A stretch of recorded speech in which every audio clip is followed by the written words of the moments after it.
A continuación, se dirigirá a ustedes el doctor Fernando Londoño Hoyos.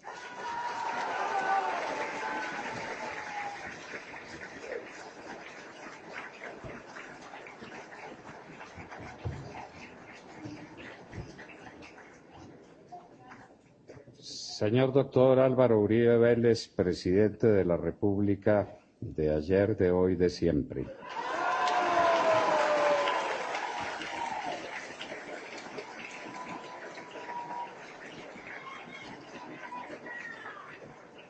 Muy queridos colegas del gabinete que acompañó al presidente Uribe en su primera etapa, Marta Lucía Ramírez, María Consuelo Araujo, Marta Pinto, después Oscar Iván Zuluaga se unió al grupo, y si alguno otro ministro se me escapa, pido.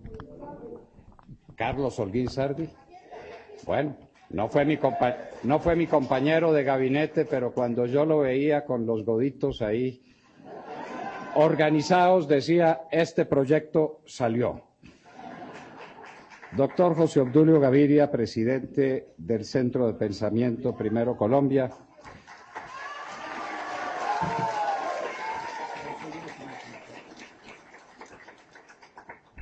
María Margarita, cuando te vi al lado de mi camilla de moribundo, volví a la vida. Dios me había sacado casi intacto de aquella prueba terrible. Los médicos maravillosos de la clínica del Country luchaban por salvarme de mis heridas. Tu compasión y tu amor consolaron las muy hondas de mi alma. Este homenaje lo recibo conmovido por la gratitud, pero hago lo que llamamos los abogados la cesión del crédito. Tú fuiste la primera víctima de ese canalla atentado terrorista y tú me has devuelto a la ilusión de vivir. Contigo,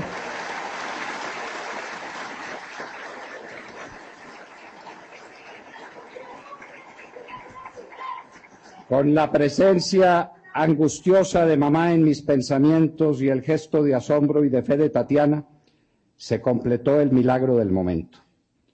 Luego vinieron desde muy lejos nuestras hijas Cristina, Rosario y María para hacer perfecto un cuadro de amor majestuoso, invencible.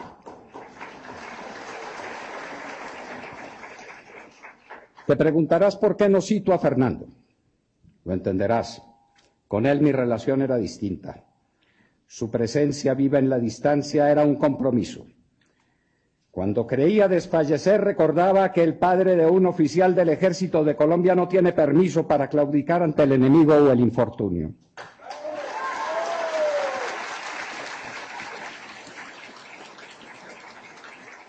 Recordé a nuestro hijo cuando juraba bandera como subteniente en la Escuela Militar de Cadetes.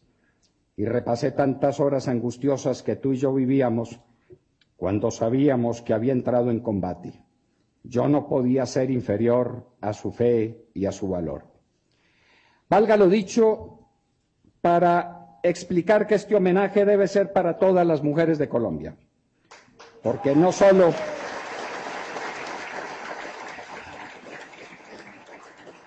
son las víctimas, sino las heroínas calladas de esta tragedia.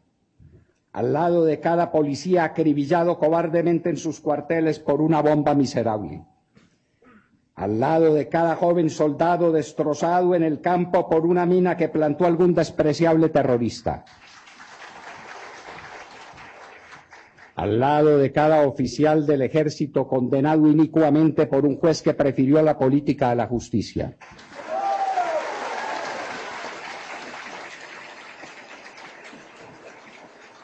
Al lado de cualquier campesino, cualquier empresario, cualquier hombre de bien secuestrado, desplazado, humillado, asesinado, hay una mujer que salva, que consuela, que redime y que sufre. El mayor y más hermoso de los mitos griegos es el de Prometeo encadenado para suplicio eterno por regalar a los hombres el fuego.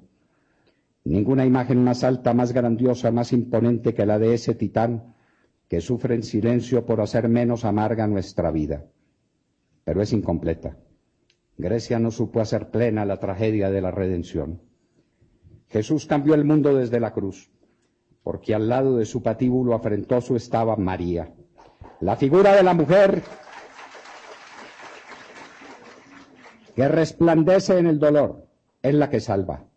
La humanidad partió en dos su historia cuando en la tragedia salvadora apareció la madre, la esposa, la amante, la hija, que todo eso representa a nuestra Madre Celestial. A ti, María Margarita, mamá, a nuestras 4 hijas, a nuestra nieta que algún día tendrá que enfrentarse al enigma para descifrar por qué alguien quiso matar a su pitito, transfiero este homenaje.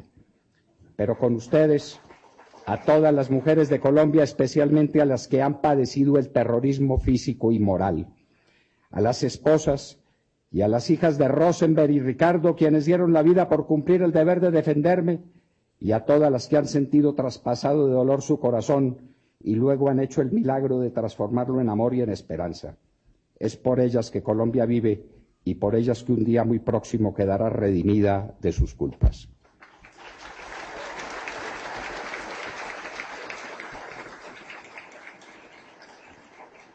Propuesta para un acuerdo sobre lo fundamental. Más que un sobreviviente soy, señores, un milagro y una equivocación.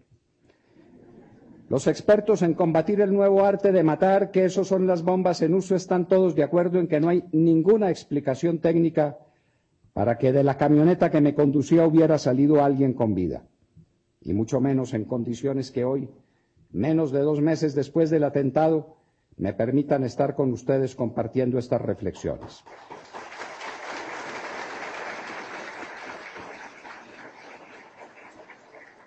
Rosenberg, Burbano y Ricardo Rodríguez, los héroes que dieron su vida por defender la mía, son la prueba de que solo la mano de Dios por uno de esos sus inescrutables designios me salvó de morir en esa mañana del 15 de mayo de 2012 en una muy concurrida calle de esta ciudad de Bogotá. Desde el punto de vista de la estrategia terrorista resultó una colosal equivocación. El terror no permite fallas. Ha de ser implacable e infalible para que sea creíble la condición de su eficacia. Y por eso se inventaron las bombas Lapa que hasta aquel mencionado día no habían faltado a su propósito siempre que se usaron. La ETA y los terroristas de Irán no habían registrado en su uso una sola falla. Y por eso llegaron hasta nosotros por caminos bien fácilmente descifrables, salvo para los que se empeñan en tapar su origen para poder jugar al apaciguamiento de la fiera.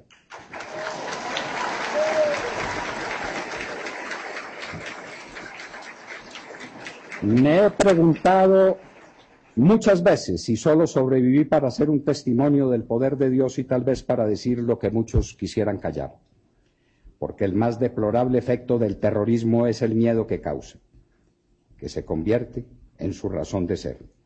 Así ha sido por siglos y sus promotores quieren que así siga siendo. Desde cierto particular ángulo del análisis histórico, la vida humana es un largo y penoso camino para vivir sin miedo, lo que equivale a vivir en libertad, de donde nos aparecen muy queridos amigos que aquí estamos, quizás sin que nos lo propongamos en una cruzada por la libertad de una Colombia que quieren condenar a la sumisión frente al terror, y por la libertad de un mundo que avanza, se para, retrocede y vuelve a empezar su marcha vacilante hacia la conquista de la plenitud humana, que no es posible sino en cuanto libre, por lo mismo responsable y por lo mismo conseguida en un sentido de la vida que merece la pena ser vivida.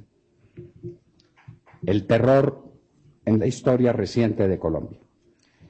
Nuestra primera gran cita con el terror llegó ese trágico 9 de abril de 1948, cuando el comunismo internacional ordenó sabotear la conferencia panamericana asesinando a Jorge Eliezer Gaitán, el líder popular indiscutible, que no gozaba de la predilección de los comunistas, que en el punto iban muy bien correspondidos.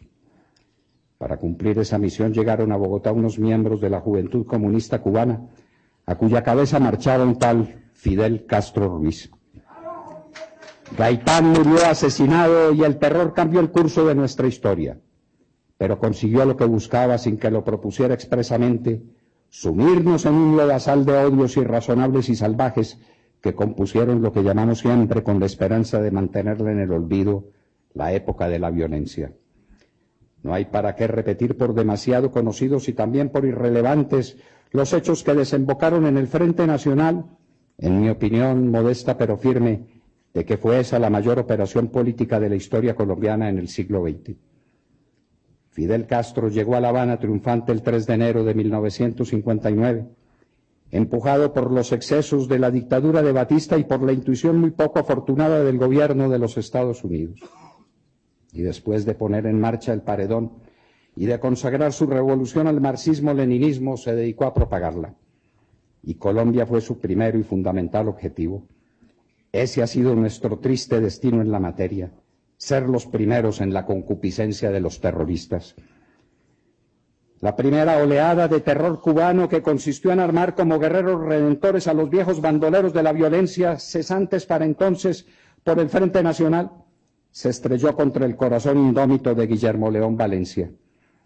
A ese inolvidable caudillo lo llamamos el presidente de la paz.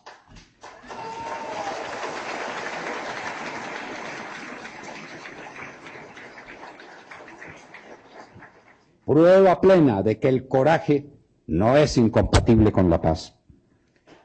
La Unión Soviética, en trance de convertirse en potencia mundial, se tomaba por entonces el África, golpeando en Angola, Somalia y posando de socio y no de lacayo, cometía las peores atrocidades.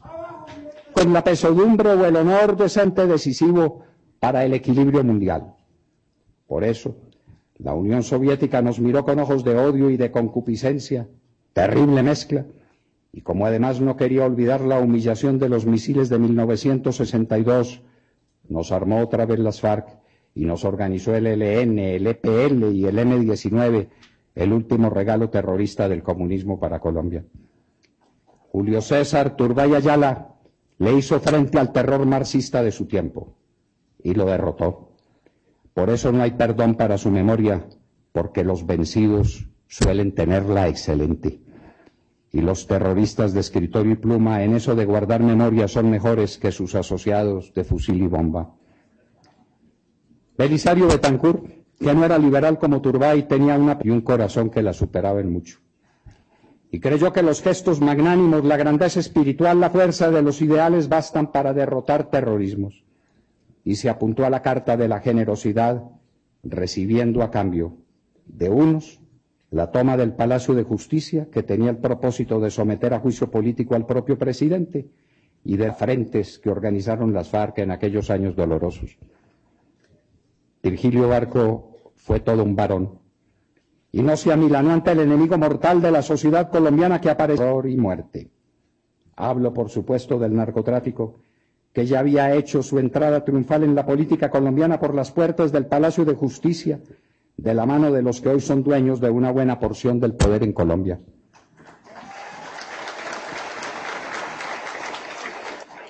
De esa batalla hablaremos pronto. Y en medio de las bombas y afrontando todos los peligros, Barco le hizo cara a la fiera y le pudo entregar un país esperanzado a su sucesor, César Gaviria, que lo fue por la desgraciada muerte de Luis Carlos Galán, otra víctima del terrorismo mafioso. Igual que con Gaitán, las balas asesinas del terror cambiaron el cauce de la historia. César Gaviria Trujillo tenía la misión histórica de derrotar el nuevo engendro del terrorismo colombiano y prefirió guardarse con él entre las mismas cobijas.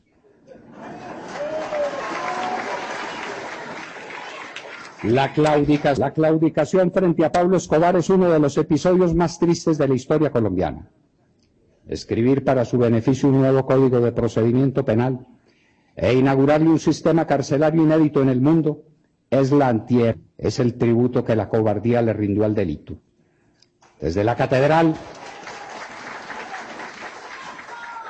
Pablo Escobar siguió sus negocios con medios de comunicación excelentes, jugó fútbol con sus amigos de un bien conocido equipo, disfrutó de la mejor discoteca de América, se deleitó en una cama especial que nunca estuvo medio vacía, y pásmese quien lo sepa, tuvo facilidades suficientes para pedir cuentas a sus socios de la cocaína y para ejecutarlos en el propio penal. Ana nunca se arrodilló tanto, se humilló para suplicar clemencia de los terroristas como en aquella amarga ocasión.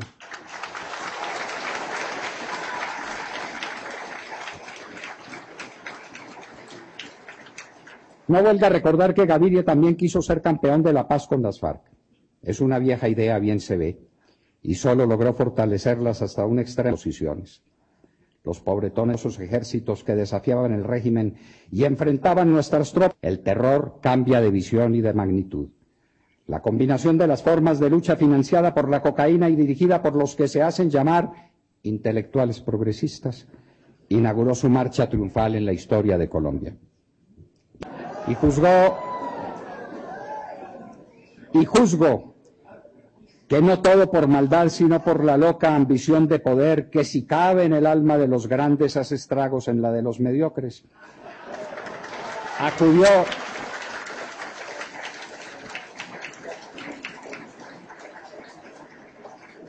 Acudió a los narcotraficantes de Cali para alimentar y no fuimos capaces de tumbarlo. Negoció una naturaleza humanitaria que es el manto con que hoy cubre el lenguaje todas las vilezas políticas.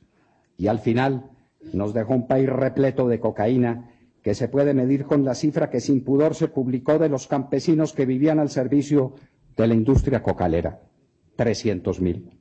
Jamás podré olvidarla porque coincide con el número de otros campesinos, los propietarios de fincas cafeteras.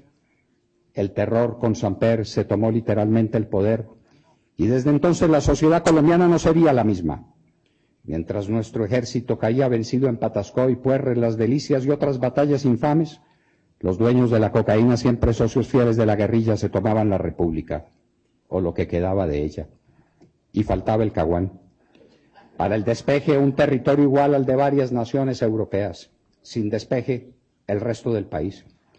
Mientras todos los ingenuos de Colombia, a quienes tampoco cabe un reproche, porque la combinación del miedo y la esperanza de salvarse es de un poderío irresistible, se paseaban por el Caguán para tomarse la foto y confirmar que el Raúl Reyes y Simón Trinidad y el mismo Tiro Fijo no eran tan malos muchachos, Colombia se perdía. Los cilindros bomba destruían por decenas los pueblos y de remate las FARC asesinaban los policías sobrevivientes, se robaban la caja agraria y se llevaban los niños y las niñas para confinarlos en la peor forma de esclavitud de la historia reciente en el mundo. Las carreteras eran hilos de asfalto vacío, porque nadie se atrevía por ellos. Y el que lo hacía por elemental o temerario pagaba el precio de lo que el humor negro que nunca se pierde llamaba las pescas milagrosas. En aquellos días tuvimos la más extensa línea carretera del mundo atendida a su ocupación, y no había para qué construir otras. Las FARC, como Napoleón camino de París desde el Golfo de Juan, ya tenía suficiente. Al terminar su gobierno, y habré de confesar que esa es una forma muy audaz de llamar esos 4 años de imperio del terror, el doctor Pastrana dejaba un país al que le faltaban más de 350 alcaldes, que lo eran de por lo menos la mitad del territorio nacional, refugiados en las capitales de los departamentos.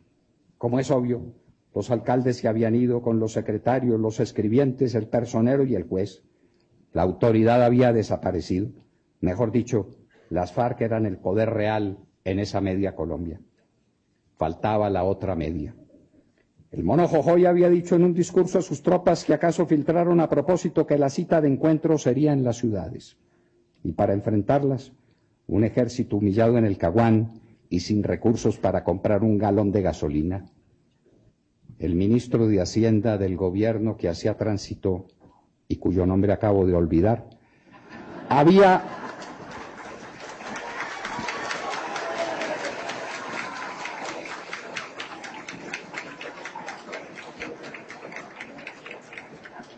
cuadrado caja ante la misión del Fondo Monetario Internacional, castigando todas las partidas que permitirían el funcionamiento de las fuerzas militares. Algo bueno habría que destacar. Las fuerzas militares registraban un cambio sustantivo. Su reorganización era esperanzadora y manifiesta. Tarea de un grande hombre que había pagado caro su heroísmo. Rodrigo Lloreda Caicedo había exigido el fin del Caguán, asegurando que era capitán de un ejército renovado, capaz, valeroso como ninguno. Fue destituido ignominiosamente. Los valientes no tienen espacio a la hora de las rendiciones.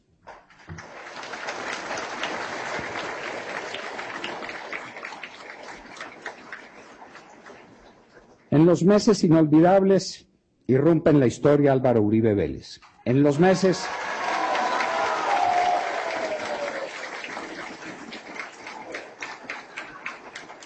inolvidables en que acompañé al presidente Uribe Vélez, tuve la más maravillosa de las experiencias cuando recorrí el país entero en un pequeño avión con el que pasé más de una emergencia, pregonando el referendo del año 2003. Pero no era esa la historia. Aquel referendo lo aprobó el pueblo y lo derrotó el Consejo Nacional Electoral con un censo atiborrado de muertos, como más tarde quedaría en evidencia, y con la ayuda de alguien de Palacio cuyo nombre no quiero enaltecer para tratarlo en esta historia. Pero lo que quiero recordar es que en aquellas jornadas traté gente de todas las regiones, de todos los estratos, de todas las profesiones y todos los oficios. Y no tuve un solo interlocutor que no me hablara de Uribe y que no me contara alguna anécdota de su campaña. No había rincón de Colombia que no lo recordara, donde no se hubiera oído su voz y donde no hubiera sido en la más siniestra oscuridad. Y quiero compartir con ustedes una incertidumbre que me martirizó sin cesar, una pregunta que me hice 1000 veces, una duda casi insoportable para la que no tuve respuesta. Lo dejaron recorrer todos los caminos, llegar a todas las aldeas, hablar con todos. Alguna cosa intentaron en Barranquilla, tuvo que suceder para librarlo de la muerte. Trabajaron con más eficacia ese crimen. Los terroristas, si cuento en ellos a los también se equivocan y es cuando pierden. Iban a imaginar, pequeñitos, sin partidos, sin amigos en las páginas editoriales, sin conexiones en la alta aristocracia y en la mecánica oficial pudiera ganar las elecciones.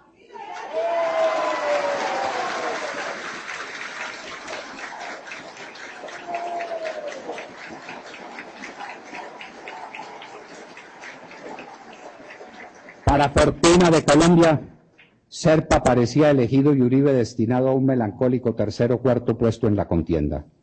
Cuando se descubrió la marejada que revolcaría el país ya era demasiado tarde. ¿Quién eligió presidente a Álvaro Uribe?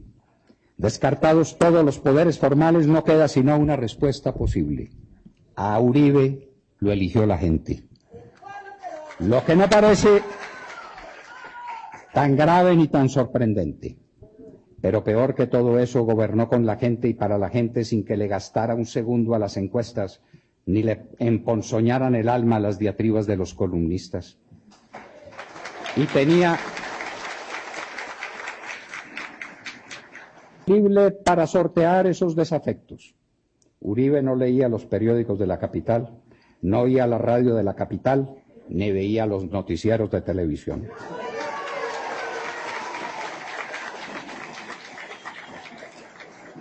En sus interminables jornadas de trabajo no tuvo tiempo sino para los problemas de la gente. Así que cumplió sus promesas, empezando por aquella tan improbable que casi parecía una fábula, la de enfrentar y derrotar el terrorismo. Contra el parecer de algunos ministros y consejeros más pausados, con ella un impuesto al patrimonio con el que se salvaron la República. A la ministra de Defensa, Marta Lucía Ramírez, y a los comandantes de las fuerzas militares, Jorge Enrique Mora Rangel, y de la policía, se les ha reconocido la hazaña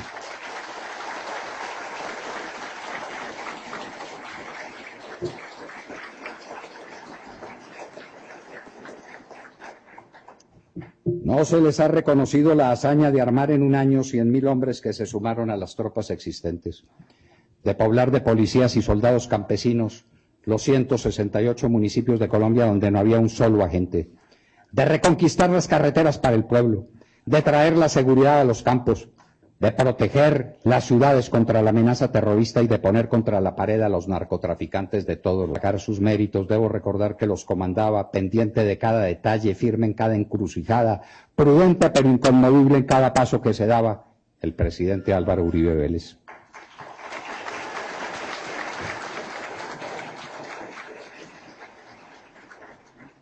Yo me limité a lo mío, a definir los perfiles de la conmoción interior y a defenderla ante el Congreso hasta el punto en que la televisión oficial supadas.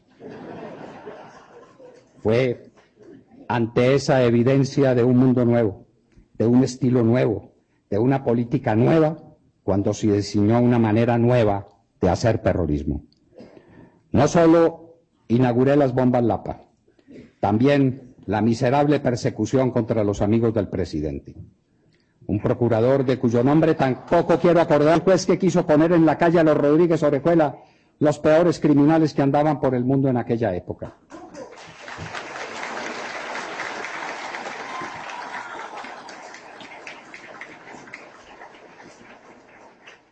también por pedir que se cumpliera una sentencia del Consejo de Estado en firme hacía tiempo.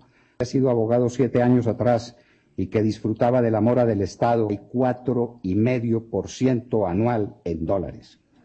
Por no cumplir la sentencia perdíamos el crédito ante las firmas de ingeniería del mundo y deshonrarnos nos costaba una tasa de interés tan absurda que ese papel se convirtió en mundialmente famoso por su rendimiento. Las firmas de ingeniería se habían ido de Colombia y será de recordar que su vacío los llenaron los Mule y otros de su estilo.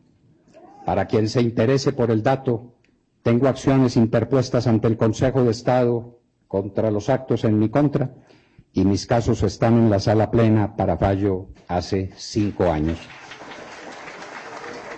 Después de esta cuasi digresión vuelvo al tema del gobierno Uribe y de su éxito formidable en la lucha por pacificar a Colombia. Y ya se nos aparecía una circunstancia dramática la que se dio con el cambio que la guerrilla y sus amigos y beneficiarios le dieron a la guerra tan pronto la vieron perdida en los campos de batalla. Ahí exactamente surge la guerra política que tiene a nuestras fuerzas militares en el paredón de fusilamiento sin que nadie acuda en su socorro. Pero anuncio el tema para tratarlo en mejor lugar. Por ahora quiero recordar la batalla de Uribe contra el narcotráfico que algunos olvidadizos de oficio quieren ignorar.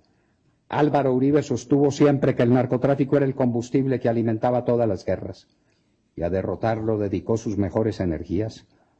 Cuando asumió la presidencia, la extradición estaba paralizada.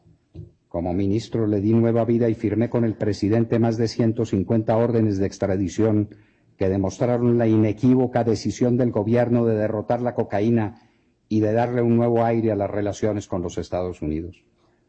Mis sucesores en el ministerio mantuvieron ese celo y nunca, como en el gobierno Uribe, fueron extraditados tantos narcoterroristas. Allá, como es apenas explicable, alimentan odios y resentimientos que descargan en declaraciones contra el presidente y su gobierno. A nadie le gusta que lo metan a la cárcel, y mucho menos a una de severidad y seguridad comprobadas. El país estaba inundado de cultivos de coca.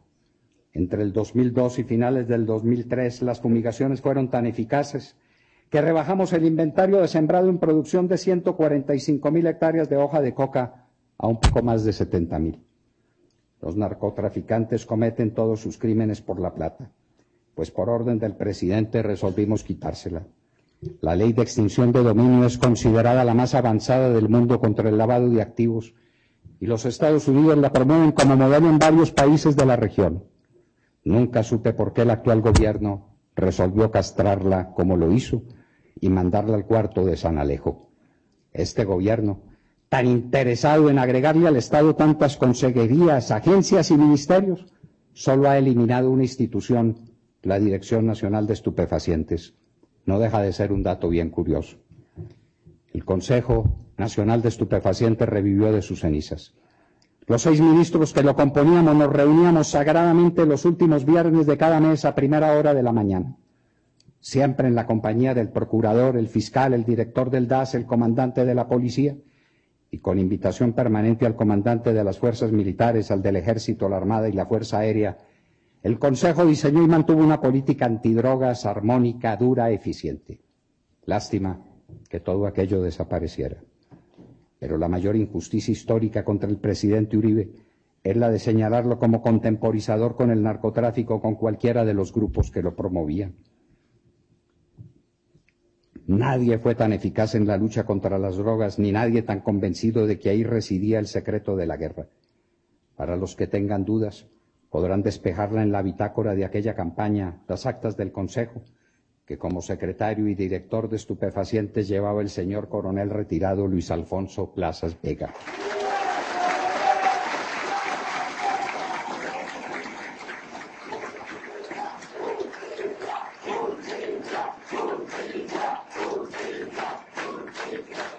Anotemos aquí, como de paso, que la mafia tendrá todos los defectos, pero no sufre de mala memoria. La guerra contra el terrorismo mafioso, que formaba parte de la guerra contra las FARC asociadas a esa empresa por aquello de las afinidades selectivas, se libró en su propio terreno. y se le entregó al gobierno del señor presidente Santos a punto de concluir. De la historia del terror en Colombia a otros puntos esenciales del acuerdo sobre lo fundamental, el desarrollo económico y la inclusión social. La paz no es el hueco que deja la guerra, dijo uno de los primeros pensadores del siglo XX. La paz no se define por un vacío, la ausencia de bombas y de muertos, sino por la positiva, como una gran tarea por cumplir. Y esa fue la que definió Pablo VI, el pontífice filósofo, como el desarrollo económico.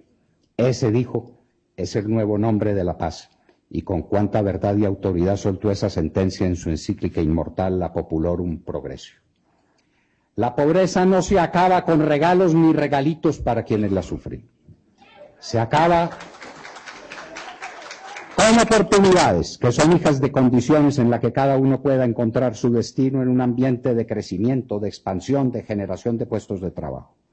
Nuevas industrias, nuevos campos cultivados, nuevas carreteras y caminos, nuevos puertos, nuevos negocios son los que permiten abatir el gran enemigo de una sociedad justa y equilibrada, que es el fantasma de la pobreza. El presidente Uribe llamó a este desafío como la confianza inversionista. Yo, que soy mucho más godo, la llamo como el Papa, el desarrollo económico.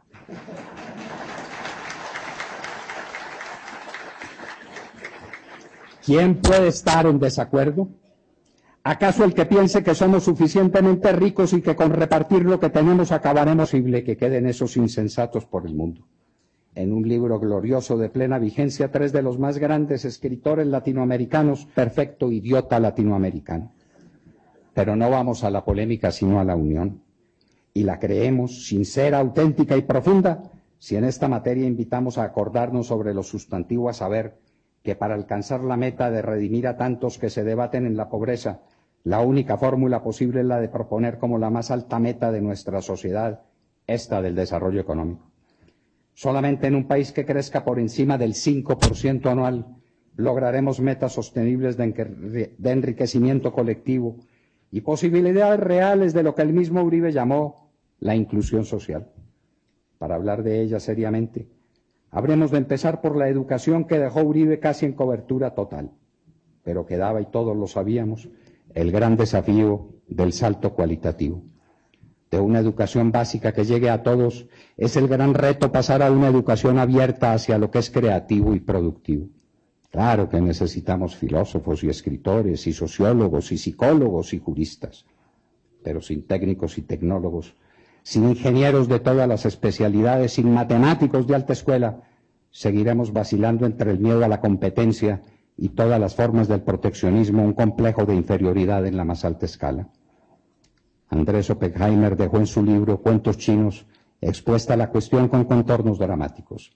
La educación en América y dedicada a buscar la línea de menor resistencia en estudios de abstracciones pobretonas y perversas. Se puede probar en términos matemáticos que el bienestar de los pueblos, irremisiblemente unido a su capacidad de crecimiento, tiene relación directa con la educación que se imparte hacia la cultura del desarrollo técnico. Por supuesto que tienen los jóvenes colombianos el derecho absoluto a estudiar aquello que les apasione y convenga a sus inclinaciones y capacidades, pero no hay duda de que corren en estos tiempos vientos que los impulsan a sumarse a la apasionante tarea de descubrir y mejorar el universo de las más altas posibilidades de la especie por los lados de la ciencia y la tecnología. Los nuestros no son distintos de los del resto del mundo. Lo que hacemos distinto es darle los maestros que menos les convienen y orientarlos por los caminos menos productivos. Al fin y al cabo, es más fácil preparar un pobrecito hablador, como el gran Mariano José de Larra se bautizó él mismo, que un gran ingeniero o un eficiente técnico. No podemos aceptar la miseria en nuestra sociedad. No podemos volvernos condescendientes con la pobreza. El desarrollo económico, para que lo sea de veras, tiene que ser extendido, comprensivo, generador de oportunidades. Pero no es una tarea que se colme con promesas, así sean de billones. Ni un objetivo que se alcance con regalos que desmoralizan y perpetúan la dependencia. Empresa inmediata: ganar la guerra jurídica. Conmigo empezó el procurador de entonces, como decía atrás, el terrorismo disciplinario y judicial, el nuevo arsenal de los terroristas encubiertos. que lo han usado sin compasión ni mesura. Para no alargar la historia, quiero recordar estremecido de indignación que tiene la Fiscalía General de la Nación la confesión casi en su totalidad mentirosa de más de 2.300 oficiales del Ejército de Colombia que prefieren 2 o 3 años de cárcel antes de los 40 o 50 que les recetan con sentencias inicuas respaldadas en testimonios de los pitirris de ocasión.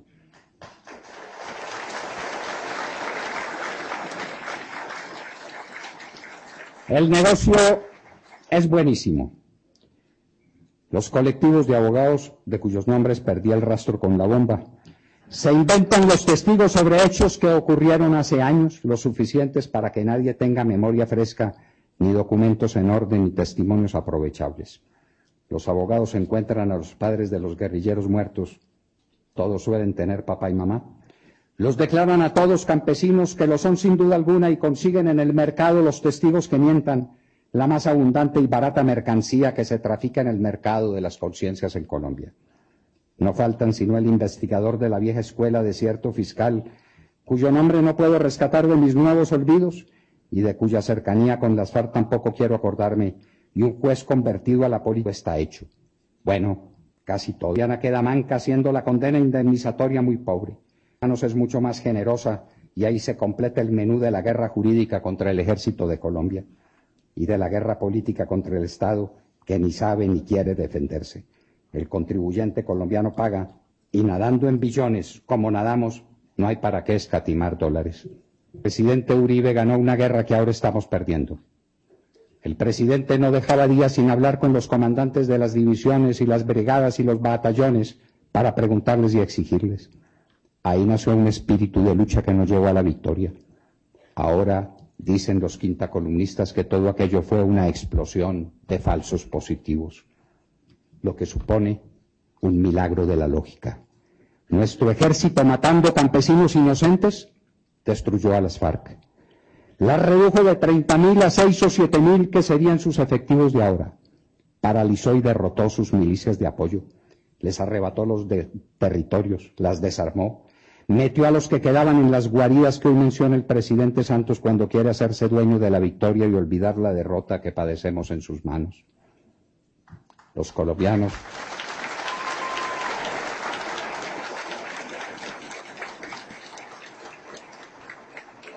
que volvieron a llenar las carreteras le deberán el milagro a los falsos positivos, a los campesinos que llenaron las tierras de flores y de frutos y que diseñaron enormes proyectos que hoy languidecen víctimas de la ley de tierras.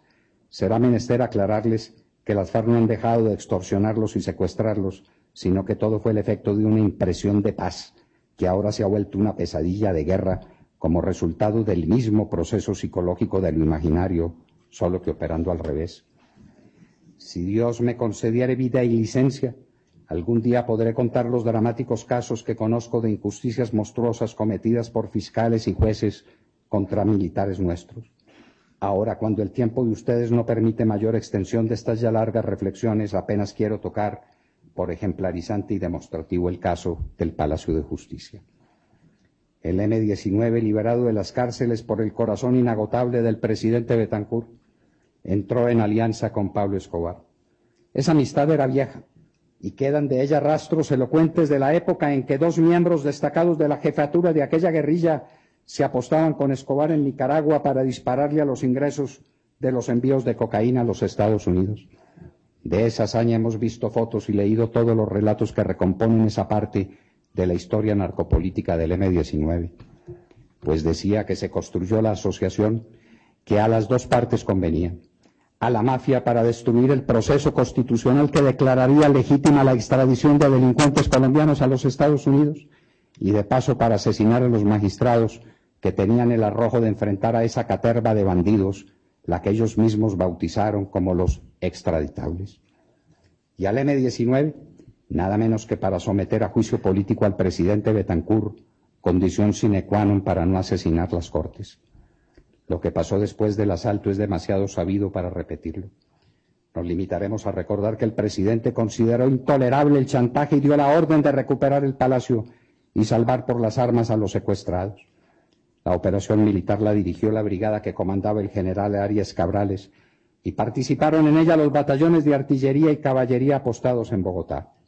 Fueron horas trágicas.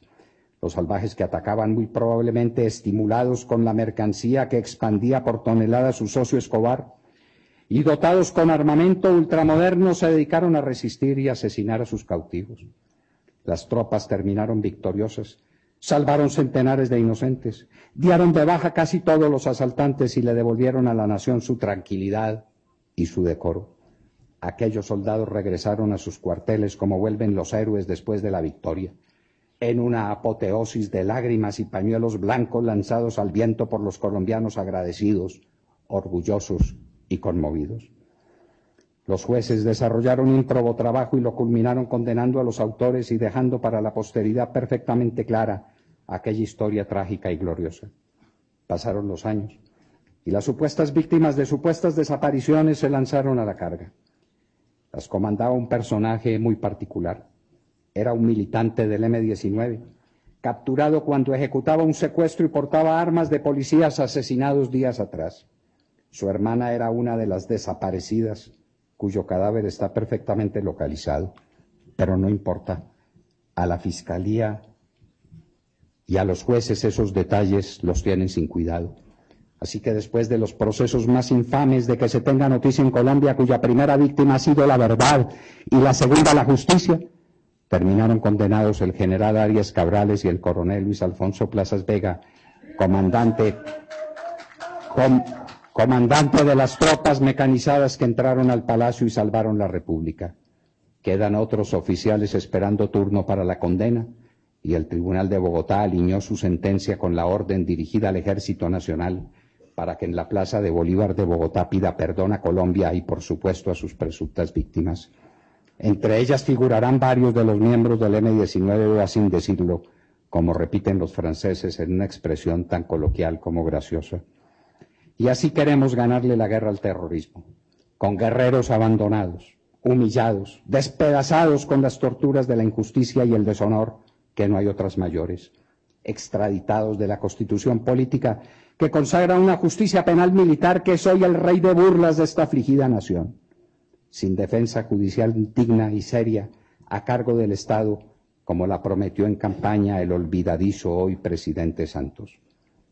En esas circunstancias, a nadie extrañará que 2.300 de esos oficiales estén haciendo fila para confesar delitos que no cometieron y reconocer culpas de las que son inocentes solo para tener el consuelo de recuperar sus hogares y su libertad. La patria, por la que juraron bandera y ofrecieron cuanto tenían, hasta sus vidas si fuera menester, no existe para ellos, porque esa patria amada hasta el sacrificio los negó y los condenó al olvido y a las cadenas de ignominiosa esclavitud. El acuerdo que sobre lo fundamental propongo a mis compatriotas: una Colombia unida contra el terrorismo, sin distingos de clase, de condición, de partidos, de creencias. Es la unión en las fuentes mismas de la humanidad. La seguridad en todos sus aspectos y significados como valor jurídico fundante de una sociedad libre y fecunda para valores más altos, que ya tendremos tiempo para precisar y discutir en sus alcances y condiciones. Para defender la seguridad y derrotar el terrorismo, unas fuerzas militares respetadas y respetables, con exigencias estrictas para el cumplimiento de su misión sagrada y con garantías constitucionales plenas y eficaces para todos sus miembros, incluidos los que padecen hoy persecuciones de la justicia. El desarrollo económico como nuevo nombre de la paz lo proponemos a sabiendas de que entre tantos devaneos y excesos se nos vino encima una crisis económica que, si no atendemos de inmediato, todos obrando con noble corazón, tendrá pavorosas consecuencias. La inclusión social para los que no pueden batirse solos en la lucha por la vida sin favoritismos ni condiciones ni cualquier forma de explotación política. Finalmente, el esfuerzo que sea necesario para que todos los hijos de este suelo puedan aspirar a la igualdad de oportunidades mediante una educación formativa, moderna, pluralista, edificada de frente a los apasionantes desafíos y los inmensos atractivos de esta aldea global en la que nos correspondió vivir. ¿Acaso sea demasiado? O tal vez muy poco. Pero es la propuesta que sale de mi sincero, atribulado y esperanzado corazón. Señor presidente Uribe, usted le ha hecho a mi dolor el inmerecido tributo de ofrecer este homenaje. Pero María Margarita, mis hijos y yo sabemos que debe el terrorismo que han desatado sobre Colombia las narcoguerrillas, resucitadas con una política inepta y con la promesa de que pronto pasarán a manteles para servirse los restos de la dignidad nacional.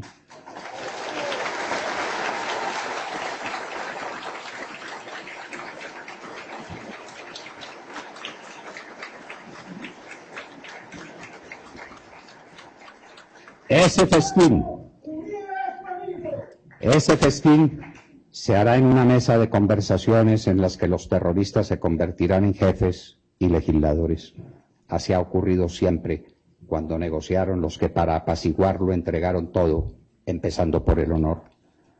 Pero a tantas víctimas por las que he querido hablar, empezando por las más humildes y olvidadas. A una patria escarnecida pero no vencida.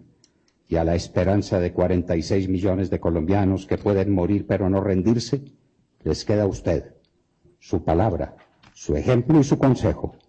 Contando con la ayuda de Dios será bastante. Muchas gracias.